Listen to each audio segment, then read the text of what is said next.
अभय चौटाला की जीत हरियाणा में एक क्रांति लाएगी आने वाले टाइम में।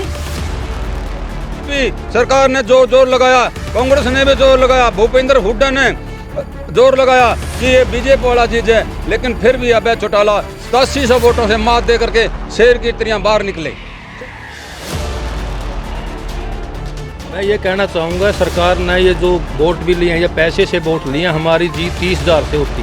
पूरे हथकंडे सभी ने अपनाए विद कांग्रेस सरकार, जेजेपी, हलोपा, सब ने पूरा चक्रव्यूह बांध के रखा था, लेकिन शेर को पिंजरे में डालने की सोचा, लेकिन शेर तो शेर ही रहेगा, जंगल में रहेगा। देखिए, कोई बीजेपी ने शेर नहीं मारा है, न कोई गढ़ तोड़ा है। उस वहाँ पर पैसे का नंगा नाच नचाया गया और पूरी सरकार 35 कंपनियाँ और सारे हरियाणा की पुलिस लोगों को डरा करके धमका करके पूरा वो किया। हम भी जब इलेक्शन से एक दिन पहले धर्मशाला में थे, पुलिस आई कि आप यहाँ नहीं रुक सकते, कि हमने कभी इंडियन नेशनल लोकदल के वर्कर हैं, लेकिन ज़बरदस्ती धर्मशाला से निकाल दिया। अगले दिन हम किसी सरपंच के रुके, वहाँ से भी सुबह पुलिस आकर निकाल दिया गया। और जो भी इंडियन नेशनल लोकदल कार्यकर्ता उसको पूरा दबाने के लिए प्रशासन ने कोशिश की और बाहर निकालने की कोशिश की, ताकि धांधली हो सके और करोड़ों करोड़ों रुपये बांट करके लोगों के वोट हासिल कर सके, और वही करने में कामयाब हुए। फिर भी सरकार ने जो जोर लगाया, कांग्रेस ने भी जोर लगाया, भूपेंद्र हुड्डा ने जोर लगाया कि ये बीजेपी वाला चीज है, लेकिन फिर भी अभय चौटाला 8700 वोटों से मात दे करके शेर की तरह बाहर निकले। भविष्य की राजनीति इनेलो का सूर्य उदय हुआ है और ये पूरा प्रकाश पूरे हरियाणा में, पूरे देश में फैलेगा, और इससे आने वाली सरकार इनेलो की होगी।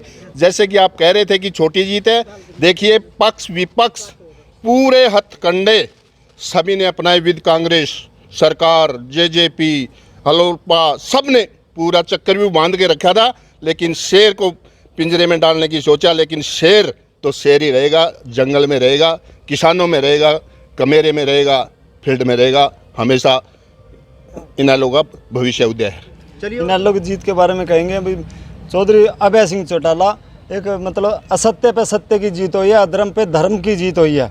चौधरी ओम प्रकाश चौटाला के आशीर्वाद से चौधरी अभय सिंह चौटाला ने किसानों के, कमेरों के, गरीबों के, मजदूरों के, व्यापारी के हित में उनके कहने से इस्तीफा दिया था। आज गरीब, मजदूर, किसान, व्यापारी, कर्मचारी ने जैसा उनके कहने से उन्हें इस्तीफा दिया, उन्होंने उसका मनोबल बढ़ा के उसको दोबारा से विधानसभा में पहुंचाने का काम किया। मैं तो ये कहूँगा कि ये बीजेपी की और विपक्ष की जितने भी उसके विरोधी थे सबकी करारी हार है।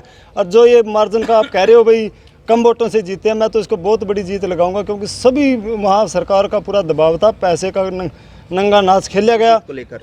अभय चौटाला की जीत हरियाणा में एक क्रांति लाएगी आने वाले टाइम में, क्योंकि सारा पक्ष, सारा पैसा, सारा प्रशासन, सारी पार्टियां सिर्फ एक शेर को घायल करने में लग गया, धाड़ उनको ध्वस्त करने में, लेकिन शेर तो शेर रहेगा। तो घायल हुआ? नहीं हुआ घायल। 6,6500 नो आप इसको मार्जिन क्यों कह रहे हो, ऐसे कम कर रहे हो आप? वोट 12,000 वोटों से पहले जीते हैं वो। तो पहले आप वोट देखो कांग्रेस पे कितनी थी, कांग्रेस की पार्टी। जब सीएम भूपेंद्र हुड्डा वो कहता गोपाल कांडा मेरा भाई है, इसका मतलब क्या समझेंगे लोग? लेकिन अंदर खाते वो क्या गया कि वो सारी वोट मेरी कांग्रेस की उसको दे दो, गोपाल कांडा को दे दो, अपने अंदर खाते सारी शिफ्ट करवा दी। तो अभय सिंह चौटाला ने किसानों के समर्थन में इस्तीफा दिया था, तभी किसानों ने साथ दिया वहाँ? बिल्कुल साथ दिया, किसानों ने नहीं, गरीब ने, मजदूर ने, व्यापारी ने, आम जनता ने, 36 बिरादरी ने साथ दिया, क्योंकि अभय चौटाला सत्य है, सत्य कभी भी हार नहीं सकता। विलम्ब हो सकता है सच्चाई को जीतने में, लेकिन चौटाला साहब और भी निखरेंगे, धाड़ेंगे। ये नाक रगड़ रही है, नाक रगड़वाऊंगा अजय सिंह चौटाला। अभी उन तीनों बाबू बेटों को पता चल गया कि नाक किसने रगड़ी है।